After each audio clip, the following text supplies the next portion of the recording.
Barrichello's start line error finally catches up with him, and he gets a drive-through penalty. A momentary loss of control, and he's out of the race.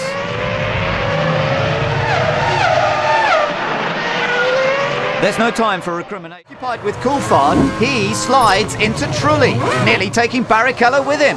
Montoya brakes to avoid the scrap, but is hit by an airborne Pitsonia and loses his rear wing. He is the first driver to fall foul of a river at turn 3. While front right suspension failure sends Ralph Furman's Jordan careering into the unsuspecting Panis in a terrifying incident. The ensuing safety car, never mind wet weather tyres, water skis might be better. Montoya and Pitsonia both aquaplane into the barriers. Not even world champions are safe. Schumacher spins off under waved yellow flags into his first retirement since Germany 2001. Minardi's fortunes remain the same. Verstappen is a victim of the now infamous water feature. Button joins one of the world's most expensive car parks. He was fueled to the end of the race. Who knows where he could have finished? Alonso hasn't been paying attention to the flags. He passed Webber under waved yellows and is duly given a drive-through penalty. Webber succumbs to turn 3, but manages to catch his car. The incident pack race continues as Webber has a horrifying crash before the pit straight. He's lucky to escape unhurt, but there's debris everywhere. The safety car will have to come out again.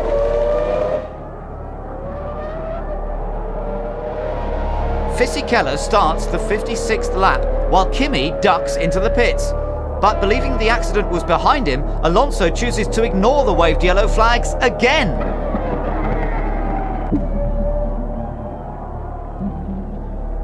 This is the result. Yellow flags soon turn to red.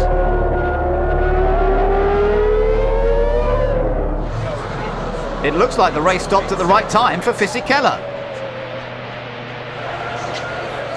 But who is the winner? To the delight of the whole Jordan team, Giancarlo Fisichella takes his debut F1 win after more than 100 races. Or does he?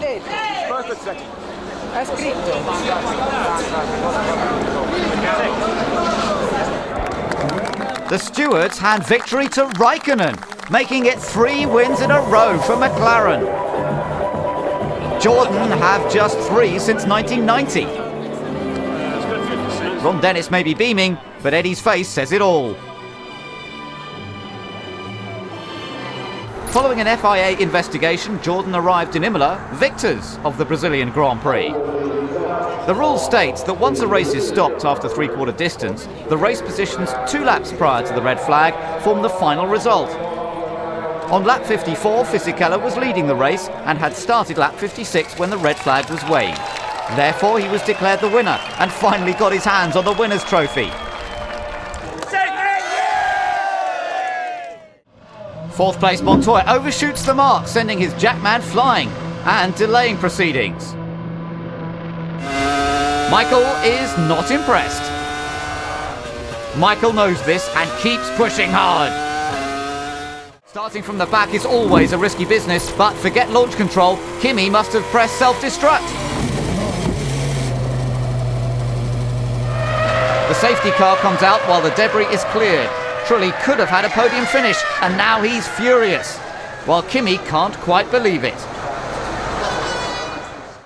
Montoya is always good on a restart, and Michael knows it. He wants to get the best chance, but Juan-Pablo is not impressed.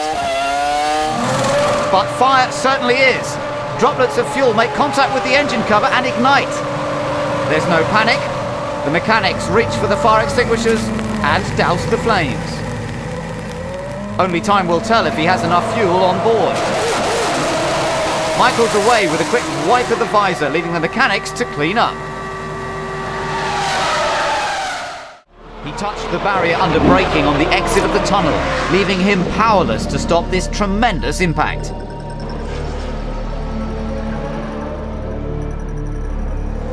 Bringing out the safety car. Pitonia does himself no favours running into Trulli at the hairpin. He breaks his own front wing and punctures Jarno's tyre. That won't help the aerodynamics or endear him to the cars behind.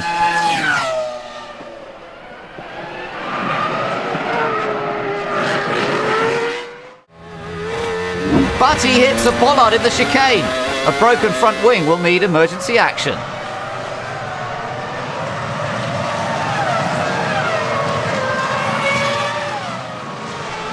History does repeat itself for McLaren. Raikkonen's engine chokes out plumes of smoke. So Montoya takes the outside. He gives him space, but Michael runs out of track. It was an audacious move, but that's racing at the highest level. Michael's in the gravel, but it isn't over yet. He signals for help. He's in a dangerous place, but as long as he keeps the engine running, he can legally rejoin the race.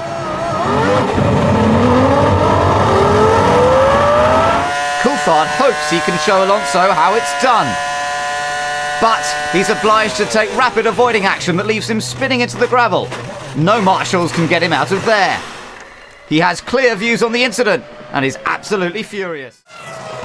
Renault's aim for a reliability record of 80% is beginning to slip away as Alonso suffers an engine blow.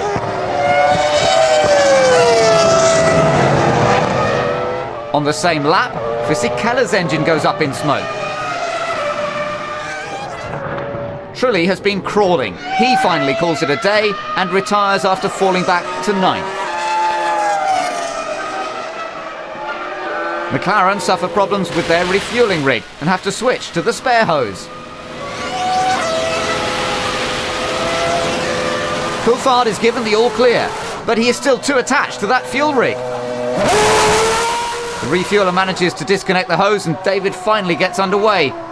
No one is injured, but Coulthard's charge has taken a severe bruising.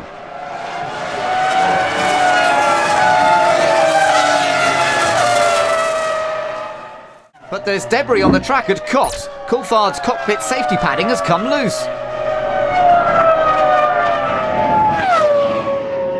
He has to pit for a new head restraint to be fitted, while the unusual remains are retrieved. Toyota were quick to change their strategy and pit under the safety car, but DC's delay relegates him to 19th. There's a man running towards the cars on the fastest part of the track.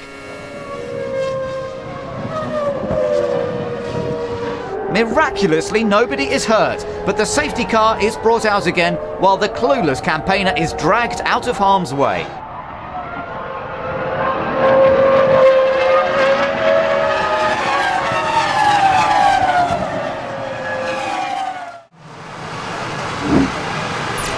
Montoya blasts off the grid. Both Ferraris have a slow start. Ralph protects his line from Barrichello and Raikkonen's in the mix as it all goes terribly wrong.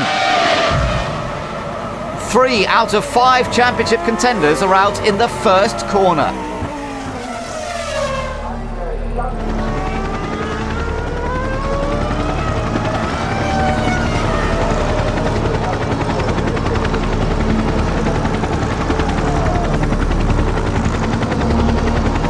Raikkonen is lucky to escape unharmed.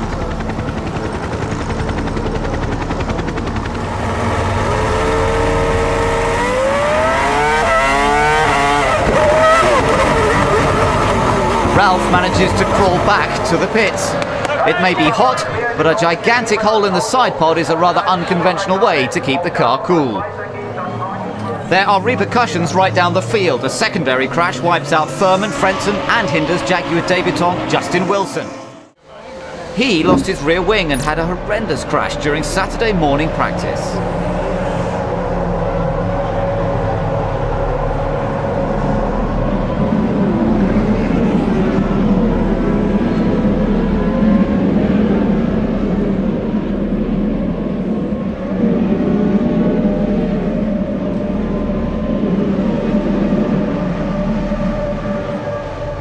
He suffered a severely bruised heel and slight concussion, but with some rest, he should make a full recovery. He wasn't that close. A left rear wheel failure spears Rubens on a one-way ticket into the barriers.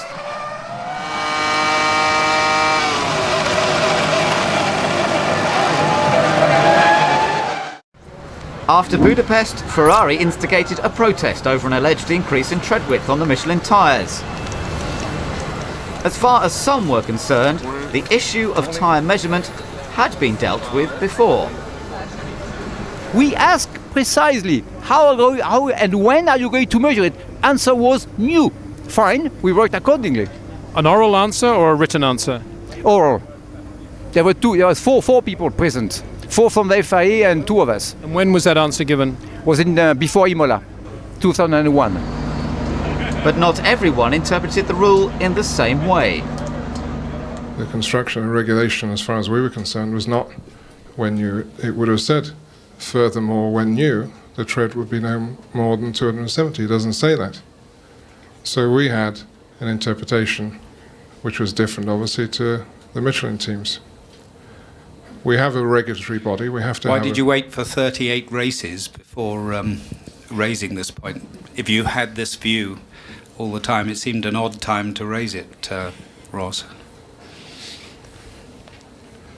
That tyre, as I understand it, Patrick, you had at Monaco onwards. It's exactly the same mould. Comes out of exactly the same mould that appeared at 2001 at Imola. Renault used different tyres to you, Patrick. There's a range of Michelins being used in Formula One. We weren't aware of the problem, so any suggestion that we had timed it is inaccurate. Bridgestone are an extremely ethical company, and they were aware of this problem for some time and didn't raise it to our attention. They were troubled with how to deal with it, and they came to us after the race in Hungary and said, how can we deal with this problem? Because in our view, do you have to keep laughing? Thank you. In our view, they brought the tyre to us, the photographs of the tyre in Hungary, and said, can you explain this to us? And we asked Charlie for an explanation. The FIA clarified the rule and stated that tyres would be measured before and after the race, but the whole debate hampered Michelin's development for Monza. History shows this sort of thing happens, particularly when Ferrari find themselves in a competitive position, and they take the approach that they fight the battle off the track and on the track, so it's not unexpected. 3 races to go, 3 men in the running from 3 different teams, and only 2 points between them. Michael and Montoya are away well. Trulli's flying, but so is Alonso. Verstappen swerved to avoid the stationary Wilson, which launched Fernando into the air. He came back to earth with a bang, but managed to keep going. Alonso's got more fuel on board, but he's getting a bit light on aerodynamic parts. 2 feisty drivers, 1 piece of tarmac. Contact was inevitable. He's not shy about overtaking. Kello uses a tried and tested Schumacher technique, but he'll need more than a push. Juan-Pablo doesn't even need to wait for the straight. Montoya has mounted a fantastic fight back. He's really looking strong, but the dark cloud of the steward's investigation is hanging over him. With dry tyres in place, he's off. No, he's not. Not for the first time this year. The fuel rig fails. Incredible! There was a misunderstanding at Williams over when to pit. Whether it's the team or driver, it makes no odds now as Ralph spins off onto the grass. With all the confusion, Mark Webber probably didn't realise he was leading the race, but his time at the top was fleeting. He loses the car at turn 8, and it's game over. The stewards make a potentially championship-excluding decision and give Montoya a drive-through penalty for his accident with Barrichello. He needs to change his tyres, but he will have to struggle for 1 more lap.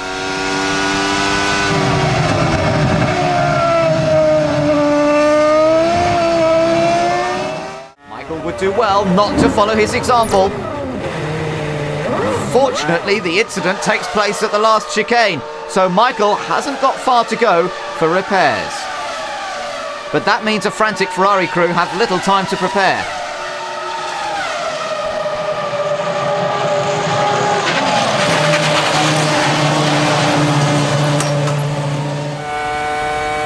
It doesn't go to plan and leaves Ralph with only one option. Michael has a point to gain, but Ralph has one to prove. If anyone expected him to let his brother have it easy, then they are seriously mistaken. All looks well for the moment. He's now in the required 8th place, but he wants to make sure he has a clear view of the flag if and when he gets there. Rubens has to fight until the end because Raikkonen is in 2nd. But with only one mechanical failure this year, did anyone really expect the F2003 GA to halt Barrichello's run to victory?